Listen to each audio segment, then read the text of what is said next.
இதுல book back question 1 or 2 இருக்கு, அதையும் பார்த்துடலாங்க. தேசிய பாடலான வந்தே மாதரத்தை இயற்றியவர் யாருங்க? பக்கிம் சந்திர சட்டர்ஜின்னு சொல்லி பார்த்தோம். ஓகே. தேசிய கீத இந்தியாவின் தேசிய கீதம் என்னங்க? ஜனகன மனகனன்னு சொல்லி தெரியும். ஆனந்த மடம் என்ற புகழ்பெற்ற நாவலை எழுதியவர் யாருங்க? பக்கிம் சந்திர சட்டர்ஜி. அந்த நாவல்ல இருந்து எடுக்கப்பட்டது தேசிய பாடல். ஓகேங்களா. அதுக்கப்புறம் டேஸ் பிறந்த நாளை சர்வதேச அகிம்சை நாளாக கொண்டாடப்படுகிறது. காந்தி அவர்களோட பிறந்த நாள் தாங்க. நம் தேசிய கொடியுள்ள அசோக சக்கரத்தின் நிறம் என்னங்க? கருநீல நிறம் சொல்லி தெரியுங்க.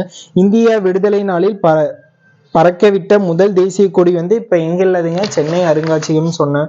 அதுக்கப்புறம் தேசிய கீதம் பாடுவதற்கு எடுத்துக்கொள்ள வேண்டிய வினாடிகள் எவ்வளவுங்க? 52 நிமிடங்களா வினாடிகளாங்க? 52 வினாடிகள். ஓகேங்களா.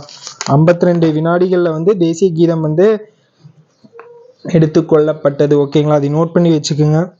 நெக்ஸ்ட் பார்த்துடலாமாங்க.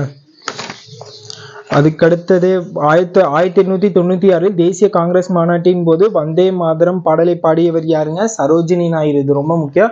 வந்தே மாதரம் பாடலை பாடியவர் யாருன்னா சரோஜினி நாயுடு. நோட் பண்ணி வச்சுங்க. விடுதலை நாளின் போது டெல்லியில் கொடியேற்றுவர் யாருங்க? விடுதலை நாள்ல என்ன? சுதந்திர நாள். அந்த அன்னைக்கு யாரு கொடியேற்றுவாருங்க? நம்ம பிரதமர் அமைச்சர் தான் கொடியேற்றுவார். ஓகேங்களா. இந்திய அரசியலமைப்பு சபையால் 1947 ஜூலை 22 தான் நம் தேசிய கொடி ஏற்றுக்கொள்ளப்பட்ட. தேசிய கொடி எப்போது ஏற்றுக்கொள்ளப்பட்டதுன்னு சொல்லி கேட்பாங்க.